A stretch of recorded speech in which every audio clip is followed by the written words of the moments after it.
मैं सुलता महाराणा। आप सबका स्वागत है मेरे YouTube channel SM education the educational platform. आज हम MST 10 के प्रेमचंद की कहानियाँ बूढ़ी काकी का विश्लेषण और मूल्यांकन करेंगे। बूढ़ी काकी जो आप चित्र में देख सकते हैं, एक काकी जी हैं और उनके बेटे और बहू हैं, तो उनके बारे में पढ़ेंगे। बूढ़ी काकी ने अपना सारा जो संपत्ति है, अपने जो बेटा है, यानी उनके खुद का बेटा तो नहीं है, शायद वो उनके कुछ भतीजे हैं, उनके नाम कर दिए हैं। लेकिन सब देने के बाद भी बूढ़ी काकी का कोई ठीक से ख्याल नहीं रखता है और उन्हें ऐसा वक्त आता कि उन्हें खाने के लिए तरसना पड़ता है। तो उसी कहानी को हम जानेंगे। तो परिचय लेते हैं, पाठ परिचय। अपने वास्तविक नाम धनपत राय को छोड़कर जब उर्दू की कथा यात्रा के दौर से प्रेमचंद गुजर कर आते हैं तो उन्हें कथा सम्राट की संज्ञा भी दी जाती है, क्योंकि उनके कथा साहित्य में जीवन का समकालीन यथार्थ बोध पाया जाता है। प्रेमचंद के हिंदी जगत में आगमन से पूर्व कथा जगत कल्पना, मनोरंजन, तिलस्म, जासूसी या एआरी आदि की दुनिया के चमत्कारों से युक्त हुआ करता था और मध्यवर्गीय पात्रों का चित्रण भी यदा कदा इसमें समावेशित हो जाता था।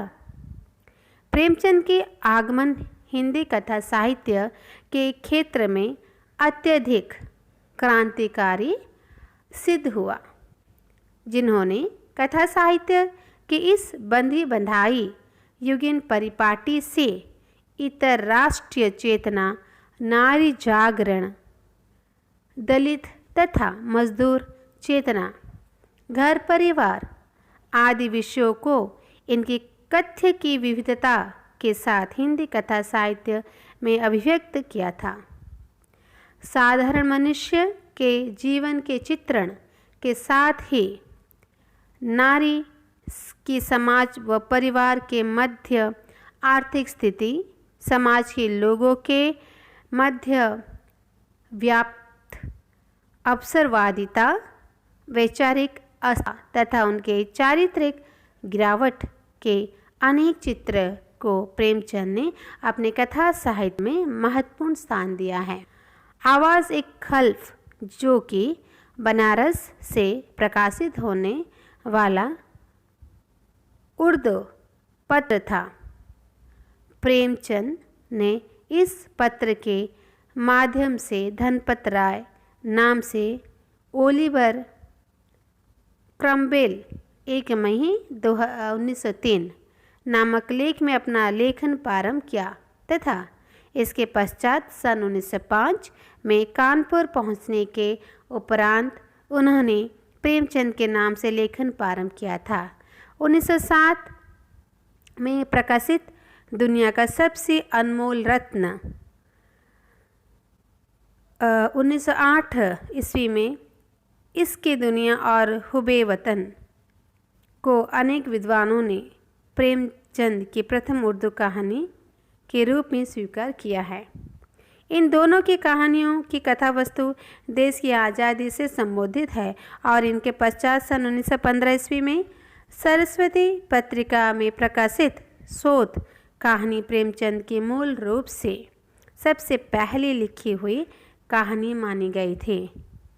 प्रेमचंद का कथा संसार बहुरंगी तथा कथा वस्तु की विविधता से युक्त है, जिसके अंतर्गत उन्होंने सेवा सदन, प्रेमाश्रम, रंगभूमि, गवन तथा गोदान जैसे महत्वपूर्ण उपन्यासों के अतिरिक्त नाटक, निबंध, अनुवाद, बाल साहित्य, पत्र, एवं लेखों की भी रचना की है।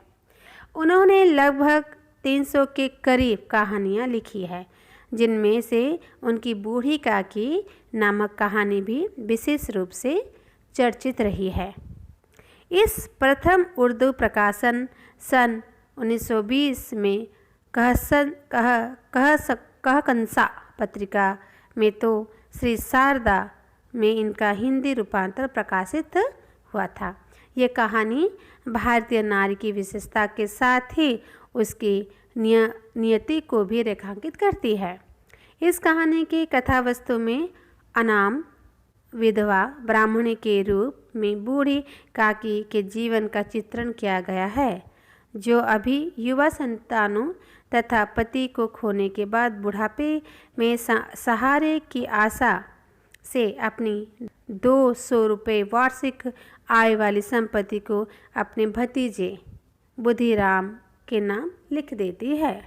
लेकिन बुद्धिराम और उसकी पत्नी रूपा अपने दायित्व तथा कर्तव्यों को विस्मृत करके बूढ़ी काकी पर तरह तरह से अत्याचार करते हुए उसे भरपेट भोजन नहीं देते थे।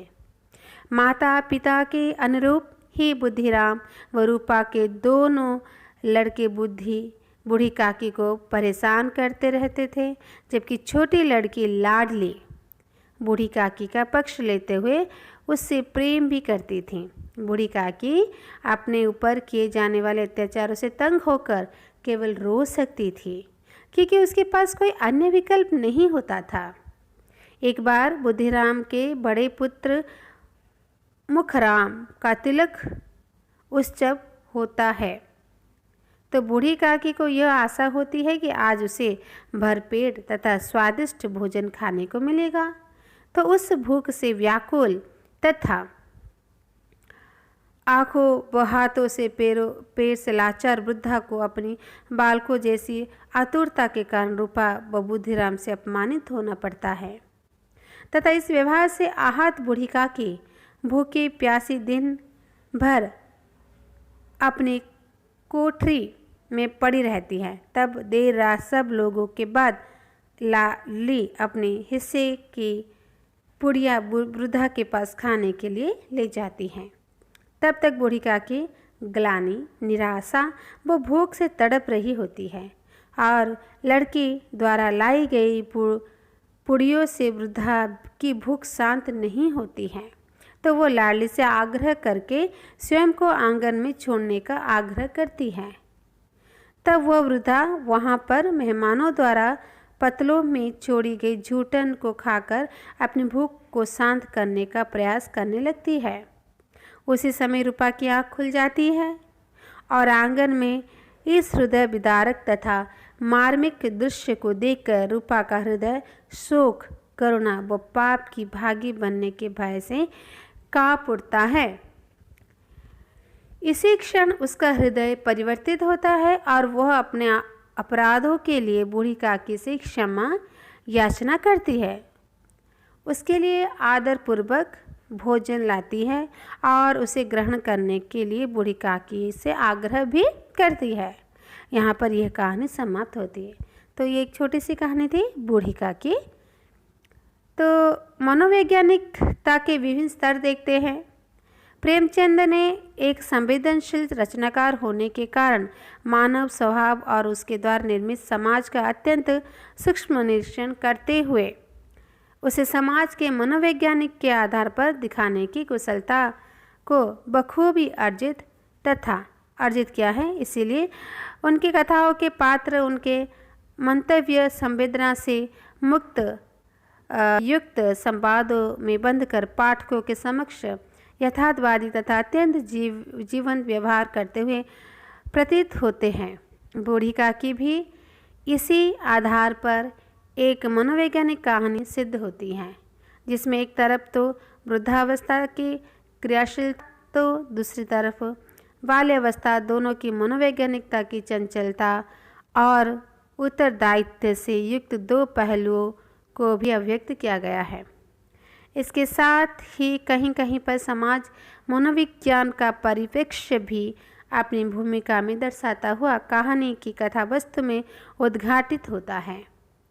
बूढ़ी काकी की संरचना दृष्टि एक प्रकार से प्रेमचंद की मनोवैज्ञानिक अंतर्दृष्टि के धरातल पर कार्य करती हुई परिलक्षित होती है, जिसमें पहला स्तर तो वृद्धावस्था की मनोवैज्ञानिकता का विद्यमान है, तो दूसरा स्तर पर अन्य पात्रों की मनोवैज्ञानिक उजागर होती है। वृद्धावस्था की मनोवैज्ञानिकता यह एक मनोवैज्ञानिक सत्य है कि वृद्धावस्था में व्यक्ति की आदतें बच्चों के समान होने लगता है। इस वृद्धावस्था वाले शरीर के अंग के साथ ही इंद्रियां भी के शिथिल पड़ जाने से व्यक्ति दूसरे पर निर्भर होने के लिए लाचार हो जाता है।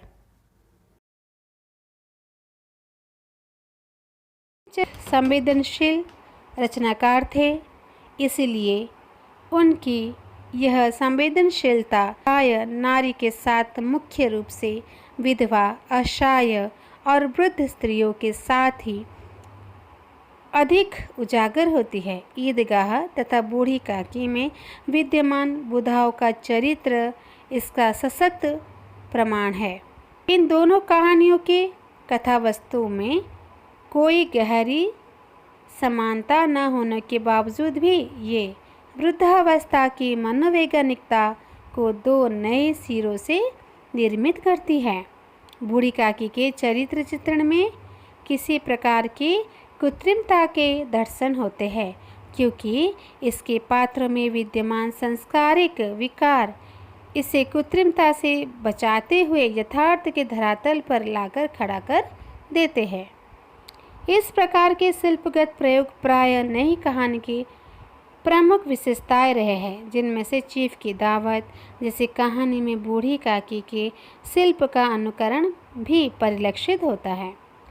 वास्तव में इन कहानियों का कथानक केवल वृद्धा के चरित्र के साथ मिलकर ही कथ्य का निर्माण करता है। बूढ़ी काकी जैसे चरित्रों के उदाहरण हमारे समाज में अनगिनत है, जो अपना सर्वस्व निछावर करके भी अपने लोगों से केवल भरपेट भोजन पाने की आशा लगाए रखते हैं, जो उन्हें तिरस्कृत और अपेक्षित होने के बावजूद भी प्राप्त नहीं होता। अत्याचार, अपमान व तिरस्कार झेलकर भी बूढ़ी काकी अपने भतीजे एवं उसके परिवार के लिए अमंगल की भावना को अपने हृदय में कोई स्थान नहीं देती है और स्वयं को ही बच्चों जैसी हरकतें करने व मुख से व्याकुल होने के लिए स्वयं के ही गलत विचारों का विचार करती है। यहाँ पर एक प्रकार से वृद्धा का संस्कार जन कल्याणकारी मनोविज्ञान व्याप्त है, जिसके अंतर्गत हमें इस कहानी के संपूर्ण कथानक में उसके विभिन्न मानसिक क्रियाकलापों के आधार पर इस संस्कार जन्य कल्याणकारी मनोविज्ञान के दर्शन इस रूप में होते हैं। भोले भोले बच्चों की भांति जो मिठाइयाँ पाकर मार और तिरस्कार सब भूल जाते हैं, बूढ़ी काकी वैसे ही सब भुलाकर बैठी हुई खाना खा रही थी। उनके एक एक रोए से सच्ची सदी छाए निकल रही थी और रूपा बैठे स्वर्गीय दृश्य का आनंद लेने में निमग्न थी। इस प्रकार कहानी का यह चरमोत्कर्ष वृद्धा की विवशता के आसपास निर्मित होकर उनकी मनोविज्ञान सोच के साथ ही अपने केंद्र बिंदु तक जा पहुंचता है। अन्य पात्रों की मनोविज्ञानता क्या है देखते हैं। बूढ़ी काकी, बुद्धिराम, रूपा यानी बुद्धिराम जो बूढ़ी काकी का भतीजा है, रूपा बुद्धिराम की पत्नी, बुद्धिराम रूपा की छोटी लड़की लाडली, ये चारों पात्र इस कहानी के कथानक में प्रमुख भूमिका में विद्यमान है। दृश्य को जीवंत एवं सजीव बनाने के उद्देश्य से नई भांट गंवार अंग्रेज पढ़े हुए नवयुवकों को भी प्रमुख पात्र की मानसिकता को उजागर करने के लिए कथानक में गौण पात्र के रूप में उजागर किया गया है। प्रेमचंद बूढ़ी काकी के भतीजे बुद्धिराम की मानसिकता का कहानी में परिचय देते हुए उसके स्वार्थपूर्ति को उजागर करते हैं। जो बूढ़ी काकी का सब कुछ हथियाने के उपरांत नैतिकता व सज्जनता को तिलांजलि देकर काकी के साथ निर्दयता युक्त पाखंडपूर्ण व्यवहार करने लगता है। इसके स्वार्थ की पराकाष्ठा का मनोवैज्ञानिक चित्रण करते हुए प्रेमचंद ने लिखा है, बुद्धिराम को कभी कभी अपने अत्याचार का खेद होता है था। विचारते कि इसी संपत्ति के कारण मैं इस समय भला मानुष बना बैठा हूँ। यदि भौतिक आश्वासन और सुखी सहानुभूति से स्थिति में सुधार हो सकता हो, उन्हें कदाचित कोई आपत्ति न होती, परंतु विशेष व्यय का भय उनकी सुचेष्टा के दबाए रखता था। यहाँ तक कि यदि द्वार पर कोई भला आदमी बैठा होता और बूढ़ी काकी उस समय अपना राग अलापने लगती तो वो आग हो जाते और घर में आकर उन्हें जोर से डांटते। बुद्धिराम स्वार्थ और लोलुपता के वशीभूत होकर भले बुरे का विचार त्याग कर संपूर्ण समाज के समक्ष अपनी क्रूर प्रवृत्ति को उजागर करते समय यह भी भूल जाता है कि इसका उसकी संतानों पर कितना व्यापक प्रभाव पड़ रहा है। इसके परिणाम स्वरूप ही बुद्धिराम के दोनों लड़के काकी को सताने व परेशान के पीछे नहीं हटते थे। बुद्धिराम को यदि भी इस बात का भी ज्ञान है कि वह जो कुछ बूढ़ी काकी के साथ कर रहा है वह अनुचित है, किंतु कुंठा तथा क्रोध के आवेग के वशीभूत होकर वो अपनी आदतों को सुधारने के बजाय गलतियों को दोहराता है और इसीलिए आंगन में भोजन करने वाले अतिथियों के समक्ष बूढ़ी काकी के आ जाने से उसकी दिनहीन दशा का खुलासा अप्रत्याशित रूप होने के भय से बुद्धिराम क्रोध के आवेग में आकर अपना आपा खो बैठता है और काकी के साथ अनुचित तथा निर्दयतापूर्ण व्यवहार कर बैठता है, जिसको उजागर करते हुए प्रेमचंद ने मनोवैज्ञानिक भूमि पर आज के स्वार्थी, क्रूर, नैतिक विहीन चरित्रों की मानसिकता को अभिव्यक्त किया है। बुद्धिराम के आचरण का पालन करती हुई उसकी पत्नी रूपा भी उसी के पद चिन्ह पर चलती है और काकी की कृपा तथा वृद्धावस्था की स्थिति को देखकर भी वो स्वार्थी हो जाती है। प्रेमचंद ने यद्यपि रूपा का चरित्र एक घरेलू एवं गृहस्थ महिला के रूप में उभारा है, जो प्राय पुरुष से अधिक धार्मिक, भीरू तथा ईश्वर से डरने वाली होती हैं। यद्यपि रूपा के स्वभाव में तेजी है तथा वो ईश्वर में आस्था रखती हुई उसके प्रकोप से डरती भी है।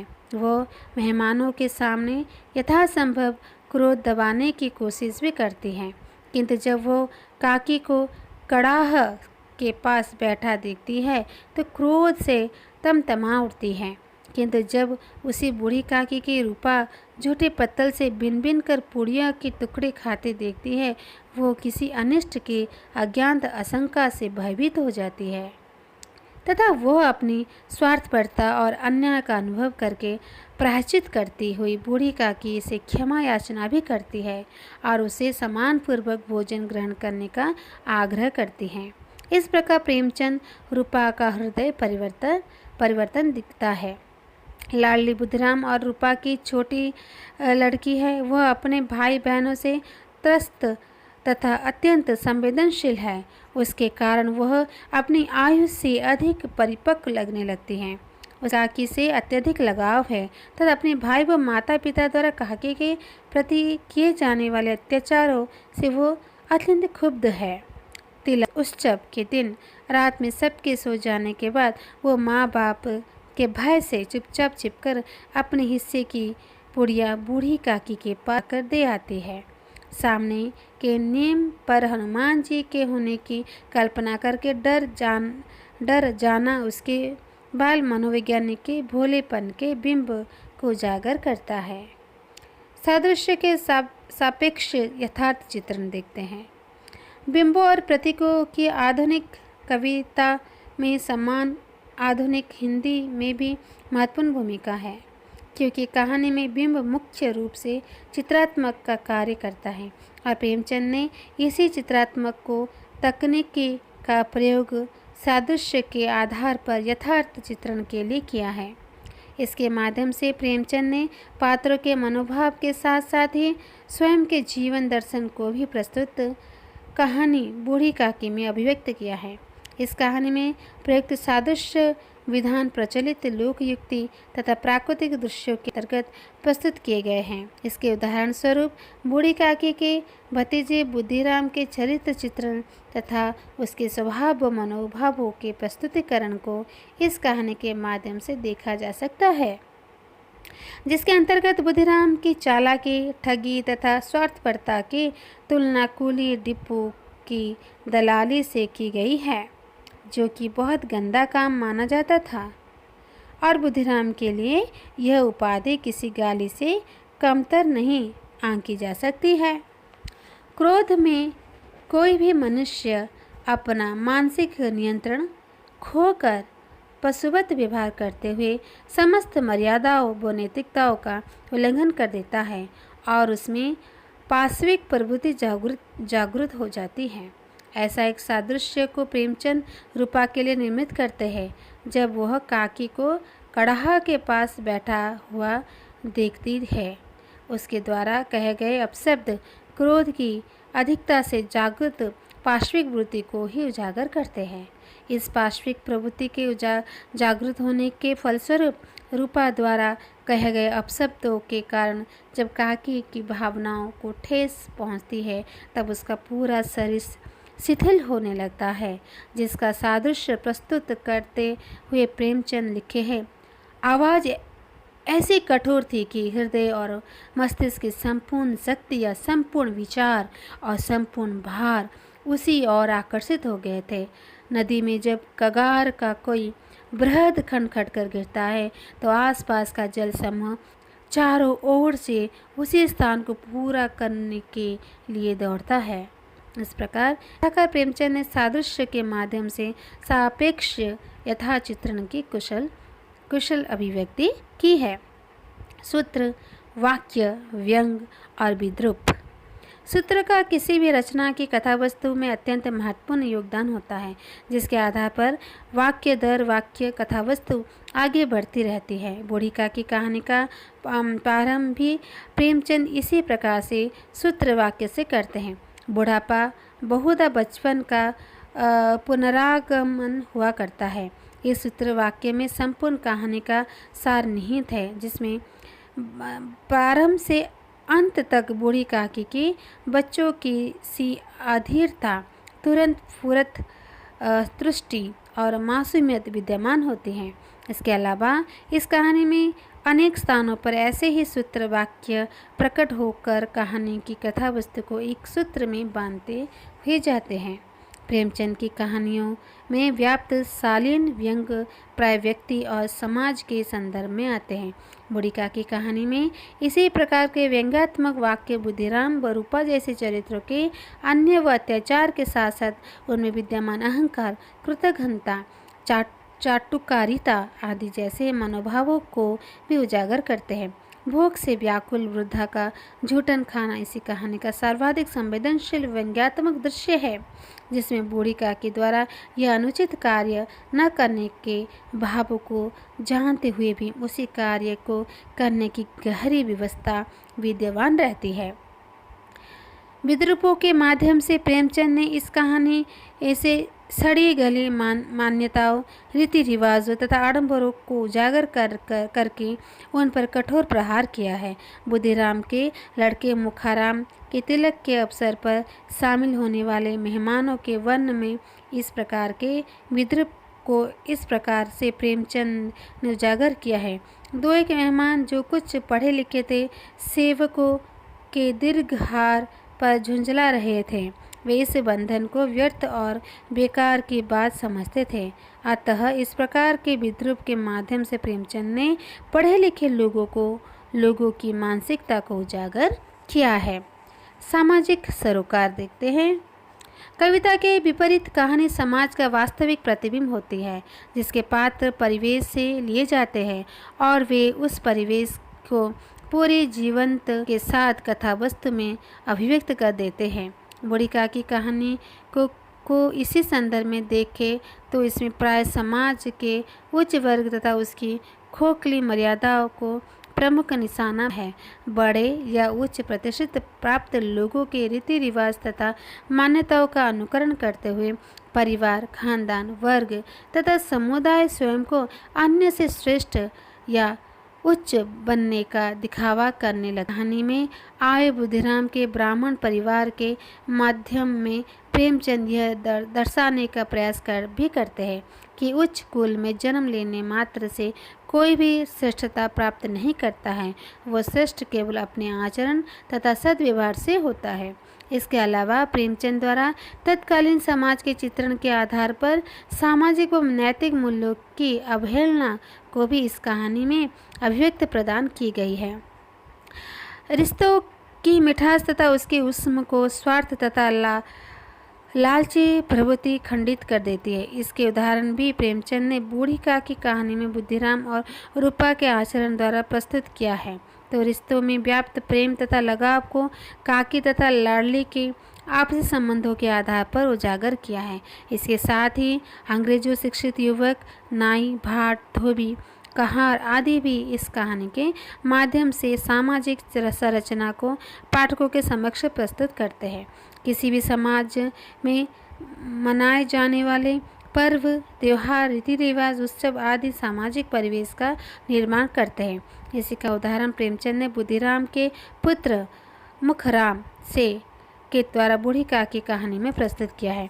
इस तिलकोत्सव में जहाँ एक और सामाजिक गतिविधियों का जीवंत चित्रण किया गया है, तो वहीं दूसरी ओर मानवीय संवेदन के दोहरे मापदंडों को भी उजागर किया गया है, जिसमें बुद्धिराम और रूपा जिस काकी की समीप्त संपत्ति के बल पर तिलकोत्सव को धूमधाम से मनाते हैं, उसी को वे पशु के समान दुत्कार कर उसके साथ अमानवीय आचरण करते हुए उसे भूखा रखकर झूठे पत्तल चाटने के लिए बाध्य कर देते हैं। इस प्रकार इस कहानी के माध्यम से सामाजिक सरोकार को अत्यधिक जीवंतता तथा स्वाभाविकता के साथ उजागर किया गया है।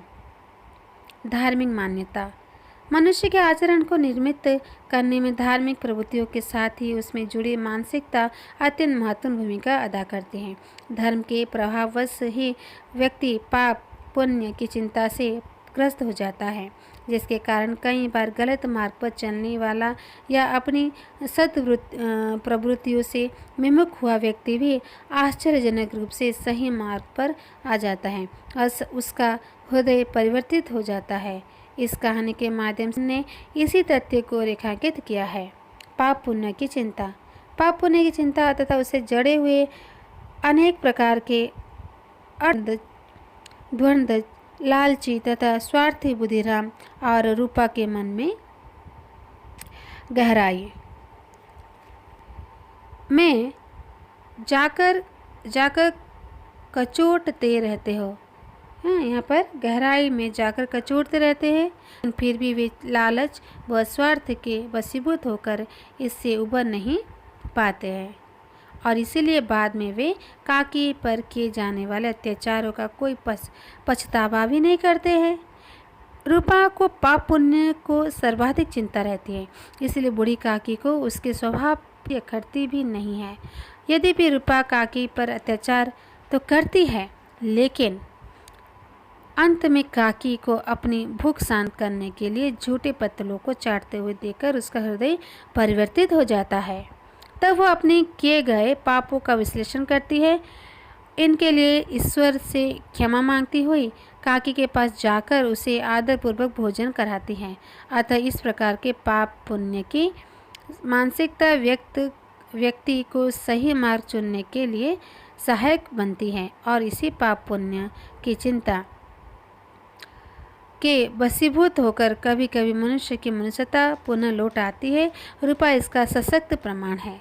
रूपा का हृदय परिवर्तन होने के महत्वपूर्ण उदाहरण सबसे पहले ऋषि कवि वाल्मीकि के समय से भारत में प्राप्त होता है। जिसके कारण लौकिकता पारलौकिकता के अंतर्गत इस भावना को जोड़कर मनुष्य का सच्चा मार्ग प्रदर्शित किया जाने लगता है। बूढ़ी काकी की कहानी में रूपा के इस हृदय परिवर्तन में मूल रूप से भारतीय संस्कृति तथा सामाजिक व नैतिक मूल्य आधार बनकर उभरते हैं, जो कि रूपा की कृतज्ञता में परिवर्तित कर देता है। इसके अलावा लाडली की अप्रत्यक्ष भूमिका भी इस हृदय परिवर्तन में अत्यंत महत्वपूर्ण हो जाता है, जिसका काकी के प्रति लगाव रूपा को नए सिरे से सोचने के लिए बाध्य कराता है। रूपा के ही शब्द में, हाय कितनी निर्दय हो, जिसकी संपत्ति से मुझे 200 रुपये आय हो रही है, उसकी यह दुर्गति और मेरे कारण, हे दयामय भगवान, मुझसे बड़ी भारी चूक हुई है, मुझे क्षमा करो। आज मेरे बेटे का तिलक था, सैकड़ों मनुष्य ने भोजन पाया, मैं उसके इशारों की दासी बनी रही, अपने नाम के लिए सैकड़ों रुपए व्यय कर दिए, परंतु जिसकी बदौलत हजारों रुपए खाए, उसे इस उत्सव में भी भरपेट भोजन न दे सकी। केवल इसी कारण तो वो असहाय है। और फिर रूपा काकी के अंतर्नाद कर उठती है और उनसे सम्मानपूर्वक भोजन ग्रहण करने का आग्रह भी करती है। काकी, उठो, भोजन कर लो, मुझसे आज बड़ी भूल हुई है, उसका बुरा न मानना, परमात्मा से प्रार्थना कर दो कि वह मेरा अपराध क्षमा कर दे। इस प्रकार रूपा का यह हृदय परिवर्तन प्रेमचंद की कहानी कला के साथ ही भारतीय कथा परंपरा का भी महत्वपूर्ण बिंदु है। इसके आधार पर ही प्रेमचंद प्राय अपनी रचनाओं में किसी न किसी समस्या को उठाकर उसका अंत में कोई ना कोई समाधान अवश्य दिखाते हैं। इस कहानी में रूपा के हृदय परिवर्तन द्वारा उन्होंने समस्या का समाधान निकालते हुए भारतीय कथा परंपरा का अनुसरण करते हुए अंत में सुखांत की भावना को भी अभिव्यक्त किया है। प्रेमचंद की नारी से संबंधित दृष्टि। प्रेमचंद की अधिकांश रचनाएं नारी की स्थिति को दर्शाते हुए तथा उनके साथ समानता का व्यवहार करने की भावभूमि को लेकर ही लिखी गई है। ईदगाह, बेटे वाली विधवा, घास वाली, धिक्कार आदि जैसी कहानियाँ के केंद्र में प्राय नारी चरित्र रहे। प्रेमचंद की दृष्टि नारी के प्रति सकारात्मक रही है और उन्हें नारी की सामाजिक स्थिति में परिवर्तन लाने के उद्देश्य से ही अपनी रचनाओं में कथानकों का निर्माण किया है। मंत्र तथा पूस की रात जैसी कहानियों में प्रेमचंद ने समतामूलक नारी चरित्र को उतारा है, तो बूढ़ी काकी में असहाय वृद्धा के शोषण तथा भतीजे बुद्धिराम द्वारा किए जाने वाले अत्याचारों का चित्रण किया गया है, जो उससे सब कुछ देने के बाद भी विवश तथा लाचार है।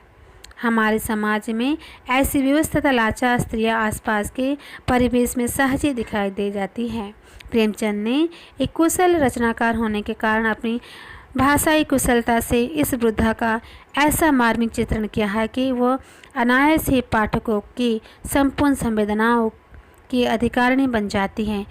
इसकी पृष्ठभूमि में प्राय प्रेमचंद का नारी के प्रति सम्मान तथा आदर भाव ही, जो अनेक व्यंग्य तथा उपहास के माध्यम से नारी के अपमान व तिरस्कार करने वालों को भी नहीं बख्शता है। अतः इसी आधार पर बूढ़ी काकी प्रेमचंद के नारी विमर्श की दृष्टि से एक सशक्त तथा अत्यंत महत्वपूर्ण कहानी है। भाषा और शब्दावली देखते हैं।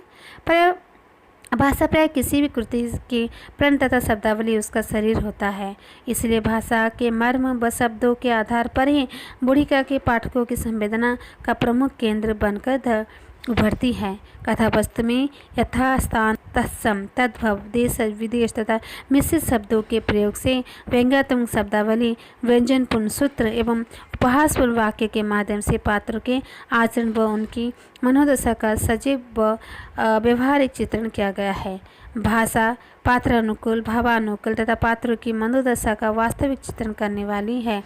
जैसे मैं आंधी अपाहिज ठहरी, ना कुछ सुनूं ना बूझूं, यदि आंगन में चली गई तो क्या बुद्धिराम से इतना कहते न बनता है कि काकी अभी लोग खाना खा रहे हैं, फिर आना, मुझे घसीटा फटका। इसके साथ ही वर्णात्मक हेतु उन्होंने तत्सम शब्दावली के साथ ही श्रृंगारिक भाषा का प्रयोग भी किया है। जैसे आकाश पर तारों के थाल सजे हुए थे और उन पर बैठे हुए देवगण स्वर्गीय प्रसाद सजा रहे थे। इसी प्रकार बुढ़त, क्षुद्र, प्रभा, नेत्र जैसे तत्सम शब्दों तक कगार, खुरचन, कगार, दही जैसे तत्सम शब्दों का आधार पर कहानी की भाषा को सरल तथा प्रभावमयी बनाया गया है। अरबी, फारसी तथा देशज व विदेश शब्दों के प्रयोग द्वारा भी प्रेमचंद की कहानी को जीवंतता प्रदान की गई है। इस तरह से बूढ़ी की कहानी यहाँ पर समाप्त होती है। और यहाँ पर आपको कुछ प्रश्न मिल सकते हैं। प्रश्न कुछ इस प्रकार है। रूपा के चरित्र चित्रण करते हुए उसके हृदय परिवर्तन का कारण बताइए। बूढ़ी की कहानी की प्रासंगिकता पर प्रकाश डालिए। और प्रेमचंद की नारी विषयक दृष्टि का निरूपण बूढ़ी की कहानी के आधार पर कीजिए। बूढ़ी की कहानी की भाषा पर टिप्पणी कीजिए। और क्या लाडली के बिना बूढ़ी की कहानी पूरी हो सकती थी? यदि नहीं तो क्यों नहीं हो सकती थी? और वृद्धावस्था की मनोवैज्ञानिकता के आधार पर बूढ़ी काकी का चरित्र चित्रण कीजिए। तो इस तरह से आपका ये जो बूढ़ी काकी कहानी यहाँ पर समाप्त होता है। आप ज़रूरी इसे सुनिए, परीक्षा में उपयोग में लाइए इसे। और ज़रूर निश्चय ही आप मेरे चैनल को सब्सक्राइब कीजिए, लाइक कीजिए, कमेंट कीजिए, शेयर कीजिए, बेल आइकन को प्रेस कीजिए। आपका एक लाइक, आपका सिर्फ एक लाइक है, लेकिन मेरे लिए वो दुनिया है। तो मुझे प्रेरणा मिलती है। इसके साथ ही मैं ये पाठ यहाँ पर समाप्त करती हूँ। नमस्ते, धन्यवाद।